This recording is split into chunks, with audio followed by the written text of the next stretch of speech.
today because of a murderous plot that unfolded on January 15th, 2020. A wicked, premeditated murder, a vile scheme that was birthed by a specific group of co-defendants. Individuals who collectively, consciously, and callously worked together to ensure January 15th, 2020 was the day 23-year-old Charles McCormick died. The murder of Charles McCormick was personal. It was thought out, and it was brazenly executed in broad daylight without any fear of accountability. Why? Why did this group of co-defendants think they could exert such violence with impunity? The answer to that question comes down specifically to who was involved. Because this was not just any group of co-defendants. This was not a group of strangers. This was a group of individuals who knew one another, were close to one another, that were family. Every single one of them that participated in this crime were members of ATK, a local rap group. All but one of them were related by blood. This was a crime committed by family. The names of the guilty: Hakeem Robinson, who's sitting right here, whose nickname is Keemy to his family, Ksoo, his rap name, Leroy Whitaker, a co-defendant sitting before him, a cousin, whose nickname is Scotty, Dominique Barner, whose nickname is Butta, their friend, their co-defendant, the only one not related to the others by blood. But he might as well have been, because for years they have known Barner. For years they have accepted him. For years he is one of them. Abdul Robinson Jr., nicknamed Kareem K. Crazy, Hakeem Robinson's biological brother. Hakeem Robinson's mother and Leroy Whitaker's father are siblings. Abdul Robinson Jr., Hakeem's biological brother, Leroy Whitaker's cousin, and Torrigan Williams, another cousin, also played a role in this crime. After the murder of Charles McCormick was completed by Dominique Barner, Hakeem Robinson, and Leroy Whitaker, and they had to flee what they three had just accomplished, their premeditated murder of Charles McCormick, Abdul Robinson Sr., nicknamed Blue, also got involved. That is Hakeem Robinson's father, and he had to come to the rescue of Hakeem Robinson's cousin, Leroy Whitaker, and their friend and their co-defendant, Dominique Barner, because Dominique Barner and Leroy Whitaker, after fleeing with Hakeem Robinson from the murder, trying to escape the police, crashing their car, Dominique Barner and Leroy Whitaker went one way, Hakeem Robinson went another. And Dominique Barner and Leroy Whitaker found themselves trapped in a house that Dominique Barner and Leroy Whitaker broke into to escape the police that were looking for all three of them, trying to avoid getting caught, avoiding accountability for the murder they just committed in broad daylight. And because Dominique Barner and Leroy Whitaker were trapped, Abdul Robinson Sr. had to come pick them up. He picked them up and drove Dominic Varner and Leroy Whitaker away from that home, away from the police, and it was during that ride that he found out exactly what happened. But he continued to help them and drove them away, and for his actions, he's been charged with accessory after the fact. Throughout history, one common truth has been shared by every person who has drawn breath in this world. There is a day you are born and a day you die. And between those two moments, the life that unfolds, uniquely shaped by one's choices and one's actions. Some of those choices are more profound than others, some actions more impactful. But when a group of individuals, even a family, when they come together and intentionally commit a violent crime, a murder, shattering the laws we all share, there must be accountability. And it is precisely for that very reason that in this courtroom, today, 5 years later, Hakeem Robinson and Leroy Whitaker are sitting before you. And at this moment in the trial, with them, though unseen, are two simple but essential questions. Questions that the state will answer for you with the evidence. And those two questions, which you can write down, where were they? And what did they do on January 15th, 2020? Simple questions. Where were they and what did they do?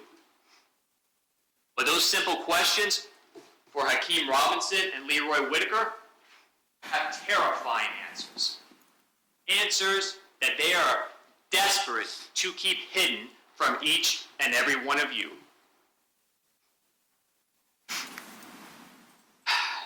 The truth can be a funny thing.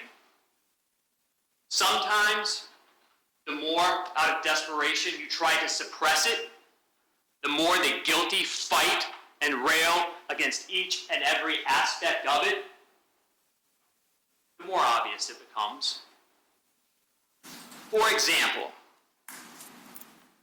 and I want you to hear these despicable words, let them sink in, because these are the words of Hakeem Robinson. Kill a nigga, then go get my toes done. Kill a nigga, then go get my toes done. Those are his words that he attached to a video he took of himself as he sat in a chair in a nail salon getting a pedicure. Just a couple days after running Charles McCormick down on foot and executing him. You're going to see that video. You're going to read his words. You're going to see his tired feet. And when you look at that video, when you see him, when you see his words telling you what he did, believe it. And let that image, his answer to both of you, all of you, about what he did, sear your collective memories. On January 15th of 2020, these two co-defendants, they shared a motive, they shared a goal, and for their deeds, they will forever share guilt. What was their undoing? What has brought them here before all of you today?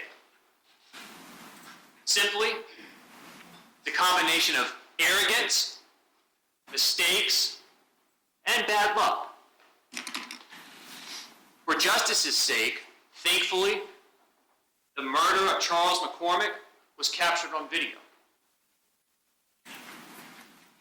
Thankfully, these two co-defendants in particular left a trail of overwhelming and inescapable evidence in their violent, chaotic wake. Evidence that is much like an avalanche, quickly gaining momentum until that evidence ultimately and unavoidably catches up and buries all doubt in this case. So what kind of evidence are you going to hear? Are you going to see? Evidence in virtually every form imaginable. You're going to see evidence, you're going to hear evidence directly related to the motive in this case, because it was a personal motive, and we'll talk about that in a moment. You're going to see the video of the murder, and that video is a powerful piece of evidence, because not only does it capture the murder, it also captures the vehicle that was used by Dominic Barner, Hakeem Robinson, and Leroy Whitaker when they committed this crime, a stolen Nissan Altima. And you will see that vehicle on video. And there will be no doubt that that vehicle was occupied by the people who committed this crime. And that vehicle was collected, well, evidence inside it was collected immediately after this crime, immediately after they fled from committing the murder, from the police. And that car crashed. And inside it, amongst the items that were collected, DNA evidence. DNA evidence for Leroy Whitaker and Hakeem Robinson. Fingerprint evidence for Hakeem Robinson. DNA fingerprints forever tethering them to that car, to their crimes. You will also see on that video of the murder exactly, and I want you to take note of that, because you will see that same hoodie in photographs and videos wrapped around Hakeem Robinson's guilty body. You will see the distinct firearm that he carried when he committed that murder, when he pulled the trigger, and you will see that same firearm in another video in Hakeem Robinson's hands. Not for entertainment. He used it for murder on January 15, 2020. You also will be presented with call records showing communication amongst these co-defendants and cell site location information, placing Leroy Whitaker, placing Hakeem Robinson where they should not have been, placing them where the guilty were. You will see social media posts, in addition to the nail salon video that we've already talked about, another video posted to Hakeem Robinson's Instagram account just a couple days after the murder, a video of Charles McCormick rapping a song, but when you get to Charles McCormick in the video and you see his face, what's added? Hand emojis with the text, bye-bye. And then that's followed up by the nail salon video that we've discussed, where he needed to get his toes done. What I want you to remember, because there is going to be so much evidence in this case against both defendants, and so many different types of evidence, that it's much like a puzzle.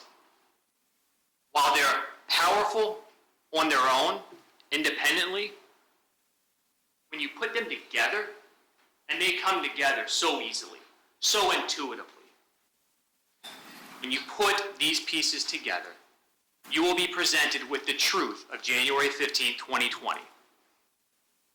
And that will be a picture showing each and every one of you who committed this crime. And what will be staring back at you will be the crystal clear pictures of Hakeem Robinson and Leroy Whitaker just as clear as if you were to turn your gaze over there at this very moment. One of the key pieces of evidence that exists, as I have said, is the video recording of this murder. That video recording exists because Victor Krueger, a citizen, has nothing to do with this, just happened to have a dash cam in his truck, and just happened to be parked at the right place at the right time. That video is completely independent, wholly unbiased, and incapable of lying. It just captured what happened in high definition for each and every one of you to see. And so, when you watch that video, I want you to trust your eyes.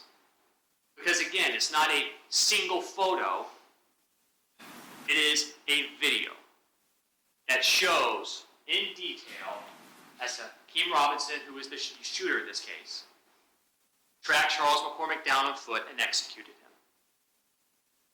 Now, that video, essentially it's going to be a time machine, transporting each and every one of you individually and collectively back 5 years.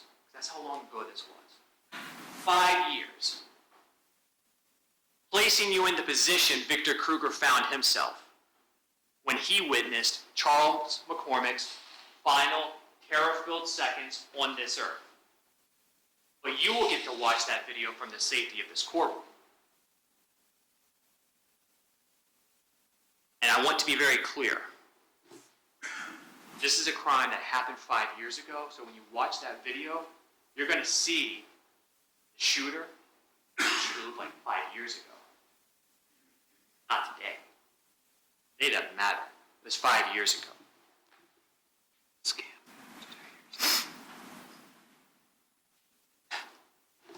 This video is going to be very, very powerful, and I want you to pay attention to it, but I do want to be clear about one thing. Based on the location of the camera, it does not capture the shooter's face. Just didn't. But it's okay, it didn't have to. It captured more than enough detail that video, along with all of the other evidence in this case, will make it crystal clear that that individual was Keem Robinson. I don't expect that there will be any debate that what happened to Charles McCormick on that video is anything other than first-degree murder. I don't believe that will be a debate. The only question in this case for you to decide who's responsible. That is it. Bringing us back to those two very simple questions. Where were they and what did they do? What was the motive? Why did this crime take place? To fully understand that, why the crime took place, and the significance of the day, you have to know what happened exactly 1 year prior, on January 15th, 2019. On January 15th, 2019, Willie Addison, whose rap name is Boss Coon, was in a vehicle with family when shots rang out. Willie Addison was struck and ultimately died as a result of his injuries. But he wasn't the only one in the vehicle. Also inside the vehicle on January 15, 2019, Abdul Robinson Sr., Hakeem's father, because you see, Willie Addison was Abdul Robinson Sr.'s stepson. He raised him as his own son. Willie Addison, Keem Robinson's brother. Also in that vehicle, Abdul Robinson Jr., Hakeem's other brother, Leroy Whitaker's cousin, and Abdul Robinson Jr. was struck in the head. He survived, but he suffered lasting effects that would prevent him from running down his target a year later, physical limitations that Hakeem Robinson and Leroy Whitaker did not share. Also in the vehicle, Torgon Williams, their cousin, and a couple of others. And while it is true that neither Hakeem Robinson, Leroy Whitaker, or Dominique Varner were in the car when those shots rang out on January 15, 2019, it doesn't matter, because it was still their family in that car. It was their family whose blood was spilled. Physical injuries sometimes can heal. Physical pain can diminish. But memories, a vendetta, that lasts someone's lifetime. Now, I want to be very, very clear. Charles McCormick was not involved in the shooting of Willie Addison or anyone else in that vehicle. He wasn't involved. Charles McCormick's sin, what made him a target, was that he was affiliated with people who are part of another local rap group, 6 Block. And 6 Block and ATK are rivals. They don't like each other. They hate each other. And one of the traditions of both groups is producing rap music, drill rap, diss songs, songs that make fun of or talk disrespectfully about members of their ops, the other group, who have been shot and killed. So following that tradition, Charles McCormick in 2019 put out a song, and that song referenced the shooting of Willie Addison.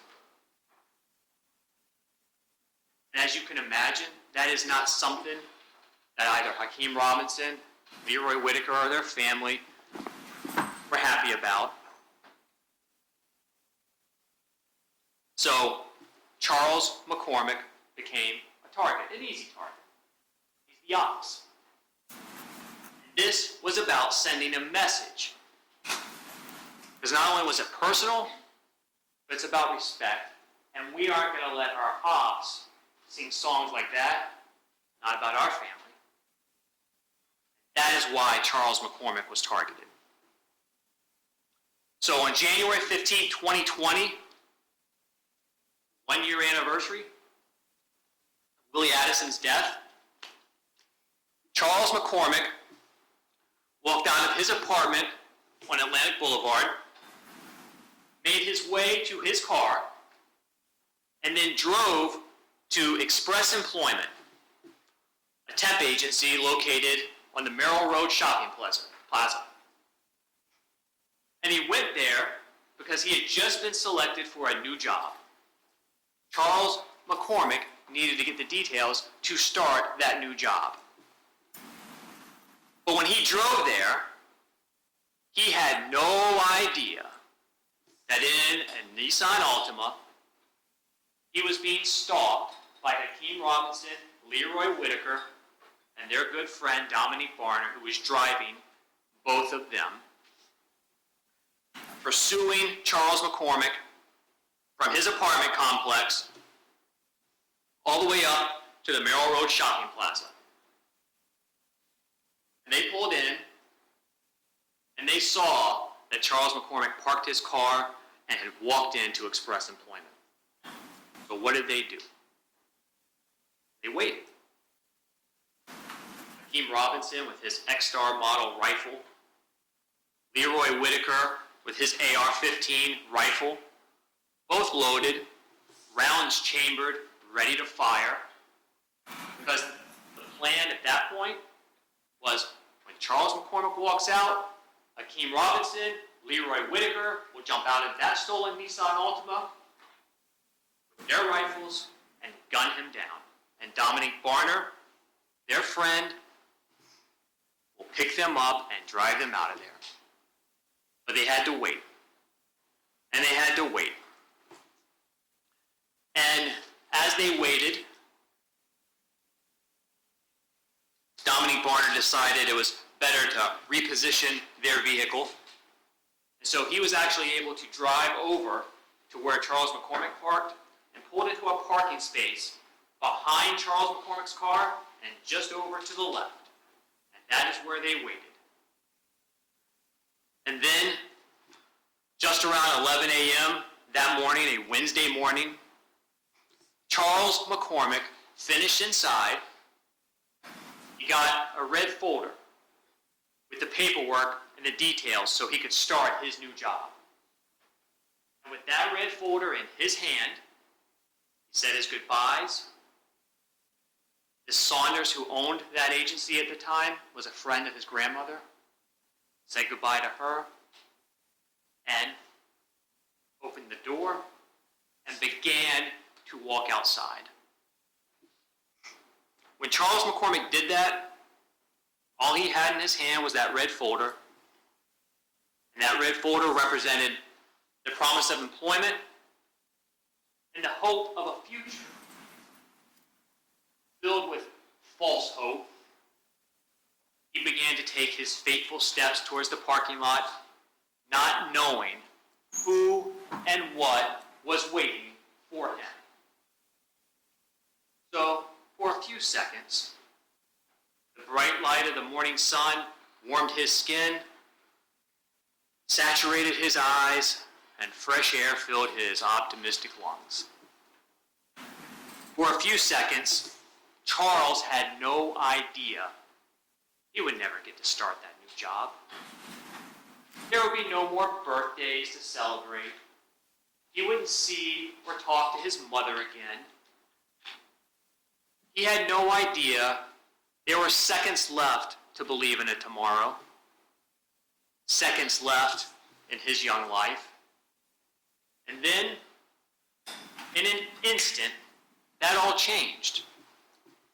Because Hakeem Robinson got excited and jumped out of that Nissan Altima early. He didn't wait for Charles McCormick to make it back to his car, where he was going to then hop out and shoot him so he could easily drive away. Couldn't wait, he got too excited. So he hopped out early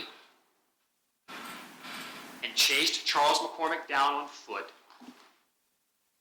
And when he got out of that car, you will see in the video, again, two-tone hoodie, gray chest, dark black arms, dark hood pulled up over his head, not out of shame, but in an attempt to conceal as much of his recognizable face as possible.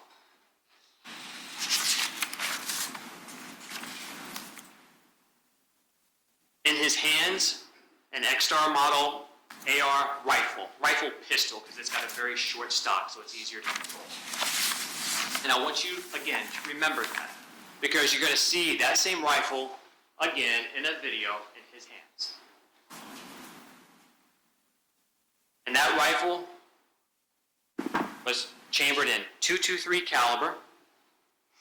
And with that rifle in Hakeem Robinson's hands, his eyes locked onto Charles McCormick, their prey, the reason that they were there. His finger caressed the metal trigger to his rifle. But that wasn't just a piece of metal. On that morning, that trigger represented the power of life and death for Hakeem Robinson, for his co-defendants, for the plan that they came up with to murder Charles McCormick. And so intentionally, deliberately, Charles McCormick, as he tried to run away, Hakeem Robinson pulled the trigger. And when he pulled that trigger, a deafening sound thundered through the air as the gunpowder inside chambered .223 caliber round ignited, propelling his round, their will, out of his barrel at thousands of feet per second. Charles McCormick did not stand a chance. And as he turned to run, first back towards Express Employment, and then around the building on the sidewalk, he barely made it that far before he was struck by one of those rounds and fell to the ground.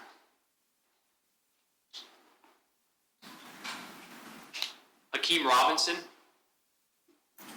his hunter, designated executioner, never stopped pursuing, and he was on him in seconds. This entire order lasted about 10 seconds or less. He's on top of him with his rifle pointed at Charles McCormick, who's on the ground, injured, unarmed, defenseless, in need of some mercy. But there would be no mercy. Not on January 15, 2020, not on Willie's Day. So, without mercy, and to fulfill the plan, the murder that they collectively came up with and were participating in, Hakeem Robinson pulled the trigger over and over and over and over again. And each and every pull of that trigger resulted in hot metal tearing in to Charles McCormick's body. Hot metal slashing open his flesh. Hot metal ripping through his muscles. Hot metal blowing open his skull. Flesh, brain matter, even teeth were sent flying through the air. Tissue, blood, metal fragments, and ejected shell casings left littering the ground. 23 years of life undone in an instant. That paper folder that just a few seconds ago Charles thought meant he had a future, obsolete, meaningless, discarded, on the ground, soaking in his blood. It took Hakeem Robinson, Leroy Whitaker, co-defendants, less than 10 violent-filled seconds to turn the cold, concrete slab beneath Charles's body into an unpeaceful resting place, forever stained with Charles' blood and forever stained with their guilt for what they did. You were going to see that unfold on that video.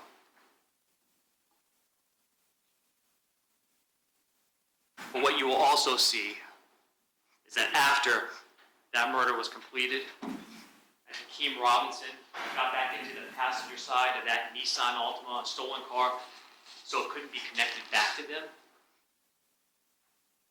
driven by Dominique Varner, they took off. They sped away from their guilt, trying to outrun it. But unfortunately for them, we didn't just have a dash cam video from Victor Krueger. Because this was a shopping plaza, at the other end was a Publix. And coming out of the Publix was an officer, Officer Collins. And Officer Collins heard the gunfire. Now he's a great distance off at the other end of that shopping plaza, but he hears the gunfire and he looks over and he sees that two-tone hoodie individual with a rifle hopping back into that Nissan Altima on the passenger side. Now, from where he was positioned, he didn't see Charles McCormick. He didn't know that he had been shot or that he had been killed, but he heard shots. He knew something bad happened. That the individual with that rifle was getting into that Nissan Altima and taking off. So he got into his patrol car and tried to get behind it. And he followed that Nissan Altima as it pulled out of the shopping plaza onto Merrill Road, heading back towards Townsend. Officer Collins pursued it. Dominique Barner was driving, Leroy Whitaker, Hakeem Robinson still in that Nissan with their guns. And Dominique Barner, trying to get all of them out of there, drove at a high rate of speed, reaching speeds of approximately 100 miles an hour, driving recklessly, turning onto Townsend, going into a residential neighborhood. So Officer Collins is trying to keep up, activates his lights and sirens, but they're not stopping. And he radios other officers for assistance. And as he's trying to maintain a visual on their car that they are in, he notices that the Nissan Altima is going to Townsend, and it blows through an intersection at Townsend and Lone Star. And that's where he loses visual. But just as he's losing visual of that Nissan Altima, another officer is radioing. Hey, I'm down Townsend, I got it. So another officer has visual of that car and begins pursuing it, ultimately down Alderman, which is right off Townsend. Officer Collins, once he gets to the intersection where he lost him, turns onto Lone Star, essentially traveling parallel to the other officer and that Nissan Altima that he's hearing over the radio. And as he is traveling parallel, he hears over the radio that that Nissan Altima has abruptly stopped and turned around. Speeding back, gets around the other officer, heading back towards Townsend. So Officer Collins does the same thing. He stops. He turns around and starts heading back. And once he gets from Lone Star down to that intersection of Townsend, he looks to the left, and further down Townsend, great distance from where he is at, he sees that same Nissan Altima pop back out, trying to get out of there, trying to escape, and so he is trying to catch up. But it's also a little after 11 a.m. on a Wednesday in a residential neighborhood, so he's having to pay attention to his surroundings. And as he's driving to catch up, still from a great distance back, that Nissan Altima crashes. And when it crashes, based on where Officer Collins is at in his vehicle, still a good distance back, he notices one individual get out and run east towards the house that they crashed in front of, and another, wearing that two-tone hoodie with a rifle, who you will know is Hakeem Robinson, goes west towards another house in the direction of Belmead. So Officer Collins continues to drive, eventually making it up to that area where he stops his car, gets out, draws his weapon, because he's going to go after the person who had the rifle. But he only saw the person with the rifle for a couple seconds as he darted across the street as he's driving from way back. So he cautiously approaches the house where that individual ran. And then there's a fence. And when he gets to the fence, he sees for about a second that individual in the two-tone hoodie clearing the backyard fence. Never sees him again. He doesn't get close to him. You will see that person as they dart across Belmead, because it was captured on a video from a house on a Ring doorbell, wearing that same two-tone hoodie. Officer Collins radios to other officers direction of travel so they can try and find him, but they don't. And he goes back to that Nissan Altima to secure it, make sure any evidence inside it could be collected. Based on where he was at when that Nissan crashed, he completely missed that there was a third person in the car. But we know that there are 3 people in the car. It's on many different types of evidence that you will see in this trial, But one is video surveillance.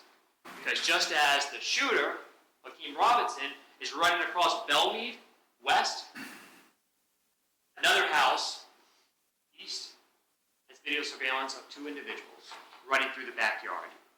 And those two individuals, you will come to know, based on the evidence, are Leroy Whitaker and Dominique Barner. They, just like Hakeem Robinson, were desperate to escape what they had done. Unlike Hakeem Robinson, they left their firearms behind in that Nissan Altima.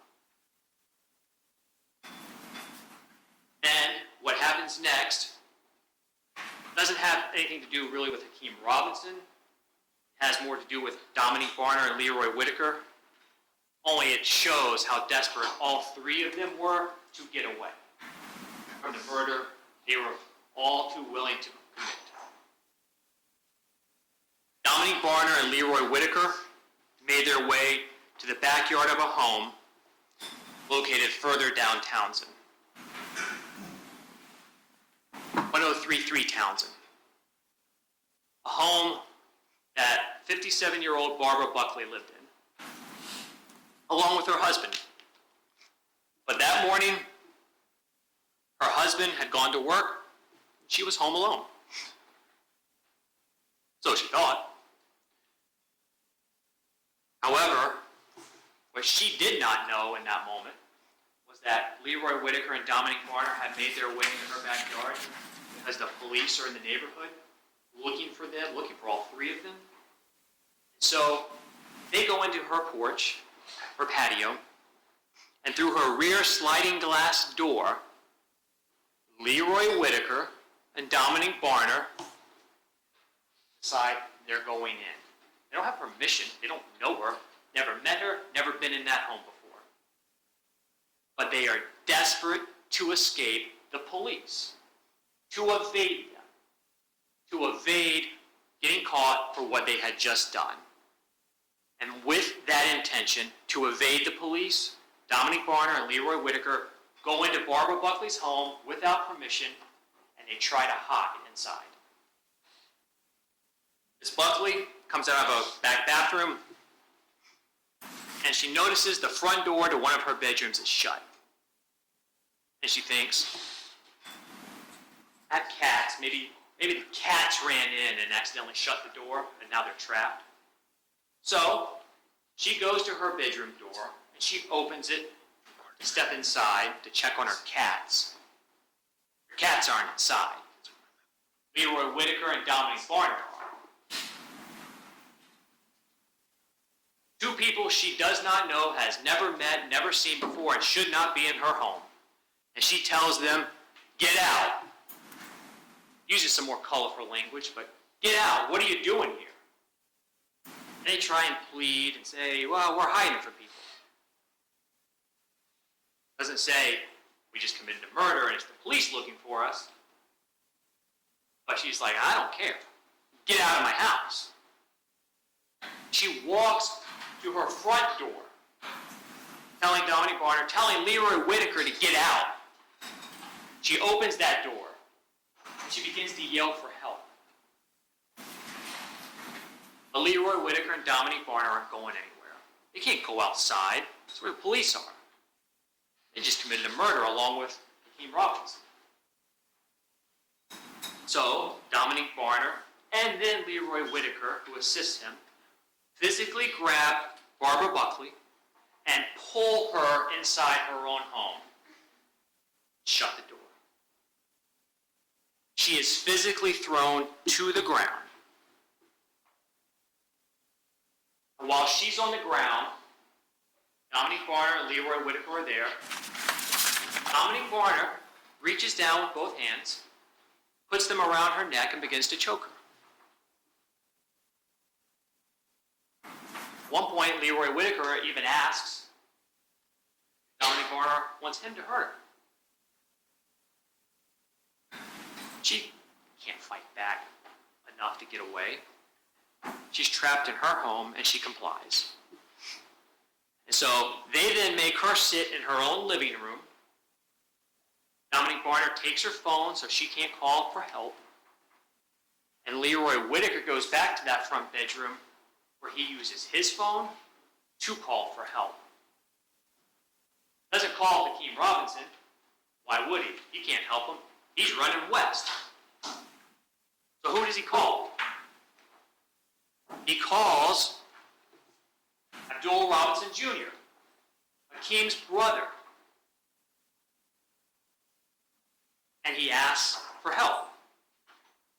And you're going to see phone records corroborating that, from Leroy Whitaker to Abdul Robinson Jr., and then also to Abdul Robinson Sr., his father.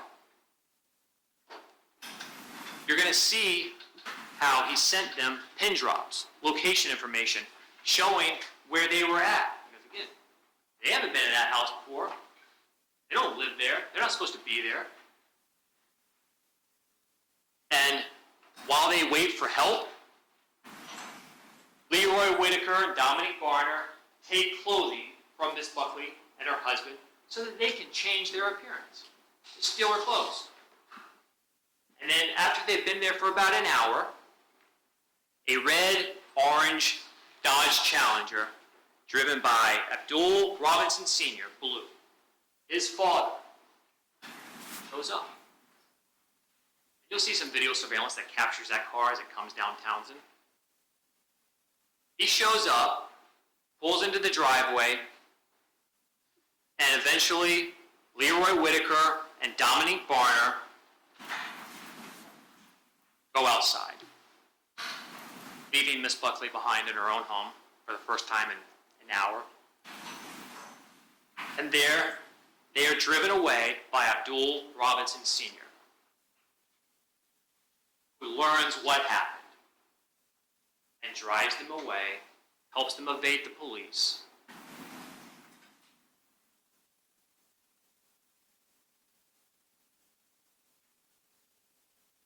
After they drive Leroy Whitaker and Dominique Barner away, Miss Buckley goes outside and, with the help of a neighbor, lifted to her feet. You see, when she calls 911, but then she also sees an officer down the road. Because down the road, there crashed Nissan Altima, the murder car. And she tells the officer what happened to her. The officer tells her she's got to go back and wait at her house. He's sending officers, and detectives go and show up. And they meet with her because, again, they're still looking for the suspects. So they meet with Miss Buckley. She's able to give a very good general description, clothing description that matches the video of the backyard showing Leroy Whitaker and Dominique Barner as they run through it. You can see their clothing. Her description matches those two individuals. She also got a very good look at the arms of Dominique Barner because he had some distinct tattoos on his forearms. She provides that description to the police. And so, based on her descriptions that day, Dominique Barner is identified as a potential suspect. They put together a photo spread, and they show that photo spread to Miss Buckley. She identifies Dominique Barner, one of the two that came in my house, battered me, stole my phone, my clothing. The other individual, who is Leroy Whitaker, she never got a good look at his face, so she can't identify him. She didn't have to, because he did that for her. Because when Leroy Whitaker went in along with Dominique Barner and grabbed her and pulled her back inside, he left some of himself behind. Essentially a signed confession. 3 little letters, DNA, on Miss Buckley's clothing. A place it had no right to be. That DNA evidence, along with his cell phone records and location information, proved beyond all doubt it was Leroy Whitaker and Dominique Barner that broke into Miss Buckley's home and held her hostage as they tried to escape the police because of the murder they, along with Hakeem Robinson, just committed. Also, just down the road in that Nissan Altima, the murder car, some more powerful and unrefutable evidence was discovered. Inside that car that was occupied by the suspects in this case when it crashed, a couple of white shirts. DNA. DNA for Leroy Whitaker, Hakeem Robinson. From the interior swab of the vehicle, mixture of DNA included Hakeem Robinson. DNA in a car it had no right to be in. A car that's not connected to them in any way. Connected to the people who committed this crime. And also in that vehicle, 2 firearms. Now, neither one of the firearms recovered is the murder weapon, because that was carried away in the hands of Hakeem Robinson when he ran west and wasn't caught. But in that vehicle, a loaded AR-15 in the back, 26 rounds, including 1 round chambered, ready to fire. That was Leroy Whitaker's rifle. He wasn't a spectator in this. He was armed and fully willing and ready to participate, and participate he did, even though he did not pull a trigger. Also, a Glock handgun. And on the slide of that Glock, a fingerprint. Hakeem Robinson's. It's not just the evidence, it's also the location of that evidence in that Nissan Altima that was just occupied by the people who committed this crime. Now, you already know how Leroy Whitaker and Dominique Barner got out of there, but what about Hakeem Robinson? How did he escape? Well, based on his path of travel west through Townsend, that neighborhood, takes him to a nature preserve. And he went through that little park, nature preserve, and made it out of the other side at an apartment complex on Arlington Expressway. There, he needed a ride. And he was able to relay his location to his brother, Abdul Robinson Jr., who was with their cousin, Torgon Williams, because they both played a role in this crime as well. And at that moment, Abdul Robinson Jr. and Torgon Williams were back at Torgon's house on Dalehurst Drive, just behind the Merrill Road Shopping Plaza, where Torgon lived with his girlfriend of 5 years ago, named Natalie. Now, Natalie was asleep and had no idea what had happened that morning. But Abdul Robinson Jr. did, Torgon did, and they knew he needed help, just as Leroy Whitaker and Dominique Barner needed help. So they woke up Natalie. She was asked to go to that apartment complex and pick him up. She did. She brought him back to their house, where he was reunited with his brother Abdul Robinson Jr. and his cousin Torgon. That will be corroborated by another witness who lived at the apartment complex at the time, who saw a white female in a silver car, matching the description of Natalie and the vehicle she drove over there, driving around the parking lot like she was looking for somebody. And that resident realized Natalie didn't really belong in the area, and she had also gotten an alert on her phone about JSO looking for suspects and a clothing description, including that two-tone hoodie. And as Natalie was out front trying to find him, she heard another person coming through the woods wearing that two-tone hoodie. Now, she didn't get a long enough look to be able to say, I recognize that person. She's not going to be able to identify him. She got a quick glance because when she saw the clothing based on the alert, she got scared and ran back inside. But that was Hakeem Robinson coming out. And Natalie picked him up and drove him back. or Torgon for Abdul Robinson Jr. Dominique Barner was the first to be identified, first to be arrested, the first to be charged. And when he was initially arrested on January 15th of 2020, that same day, he wasn't completely forthcoming. He didn't walk in to the police and say, "You got me. This is what I did. This is what we did." He minimized. He made some statements, but he minimized and didn't say who he was with. But he was charged, and he's going to testify in this case. So when he testifies, he's going to come out the back because he's in a jail uniform, he's in shackles, and you will learn that he has been charged with multiple crimes. That he has pled guilty to multiple crimes. He has pled guilty to second-degree murder for his involvement in driving and taking and participating in the murder of Charles McCormick with Hakeem Robinson and Leroy Whitaker. He's pled guilty.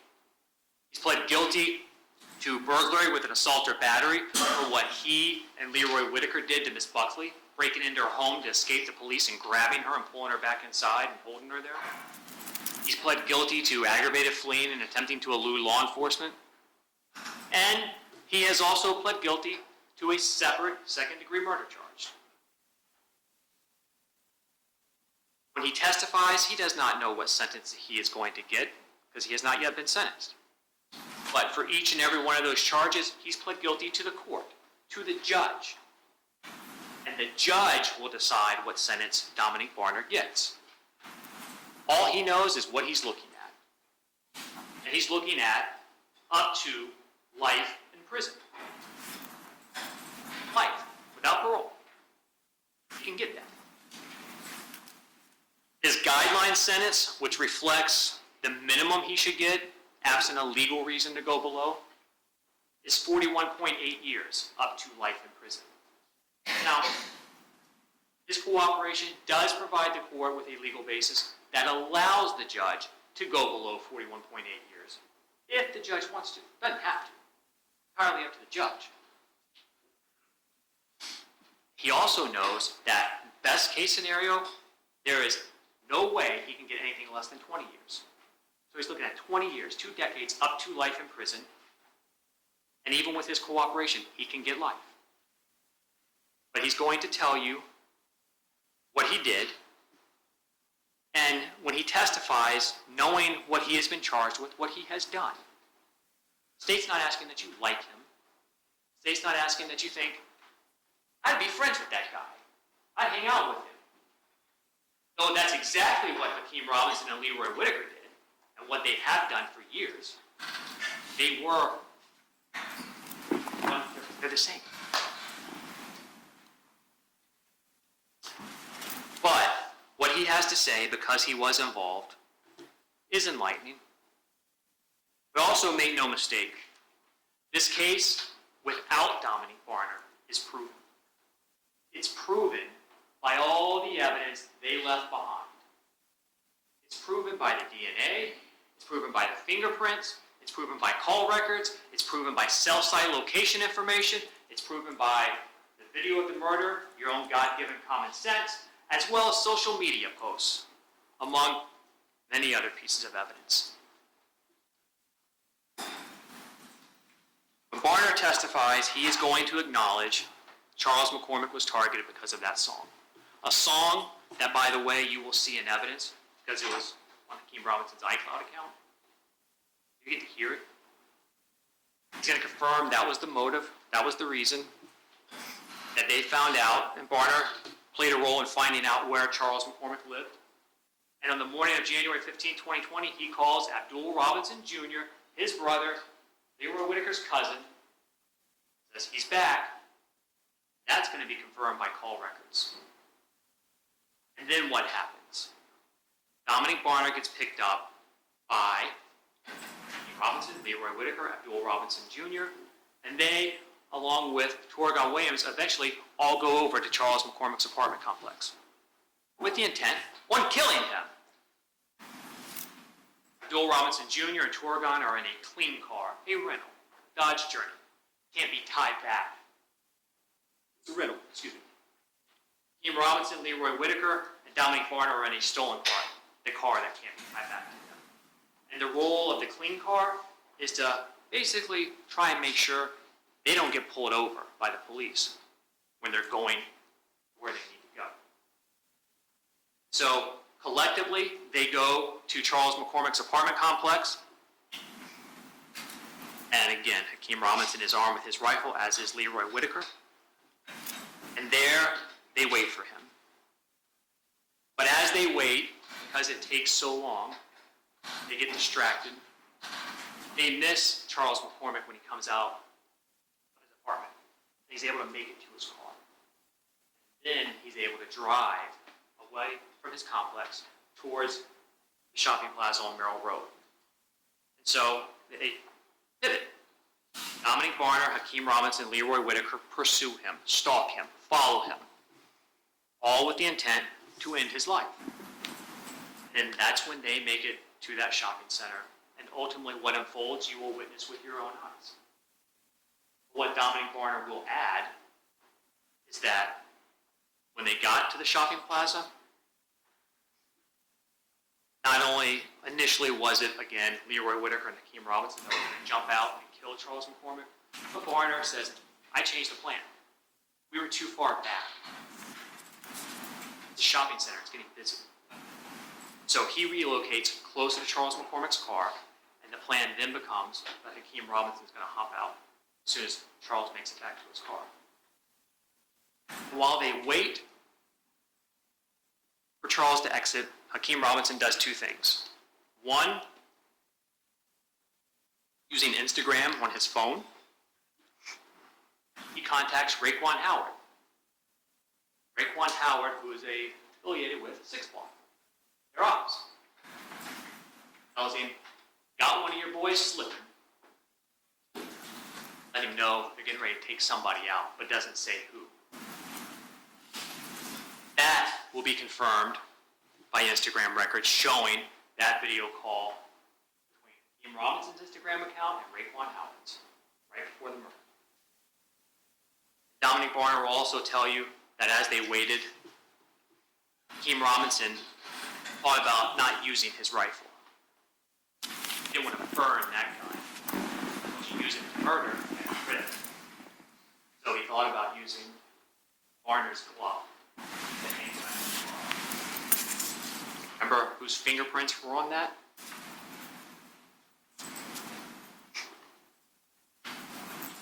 You may not like Dominic Varner. He is a criminal, and he is going to spend decades up to life in prison for what he has done.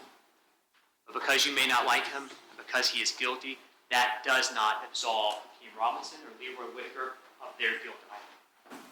It does not change what they did. So when Dominic Varner testifies, he's a criminal. He just won't be the only criminal in this courtroom. Another person you will hear from is Abdul Robinson Sr. Family. And when he testifies, you will learn that he has been charged with and pled to 2 different counts of accessory after the fact. One for this case and one for another. Unlike Dominic Varner, there has been a partial negotiation with Abdul Robinson Jr.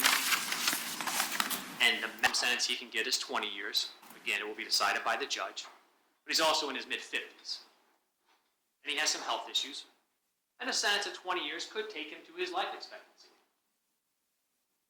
And he knows when he comes in that he's going to be despised, that he's going to be hated by his family, by Hakeem Robinson, Leroy Whitaker, maybe others in this courtroom. The question is not, do you like Abdul Robinson Jr., or excuse me, Sr.? The question isn't, do you think he's being a good father? The question is, what he has to say, is it corroborated by the evidence? Independent evidence. Evidence he has no control over, that he could not manufacture. Is it corroborated by the evidence? Not, do we like him? And what he is going to tell you is that Willie Addison was his son. that he was in the car with him, along with his other son, Abdul Jr., when they were shot. Oregon shot.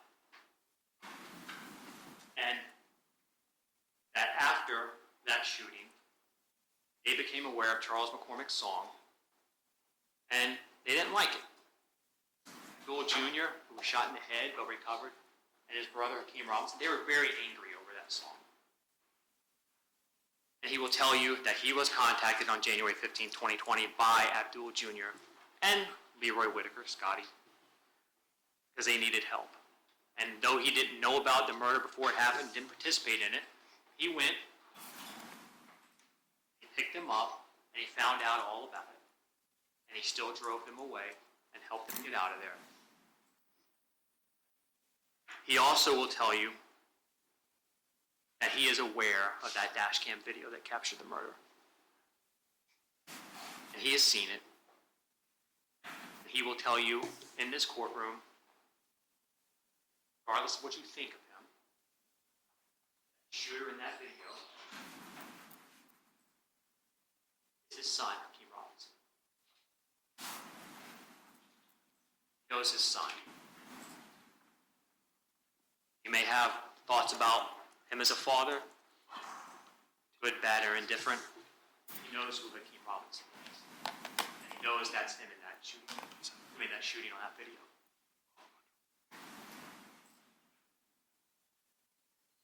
In addition to all of this evidence, as I have touched on briefly, you will see cell phone records, communications among the members of this group, these co-defendants, but the cell site location information.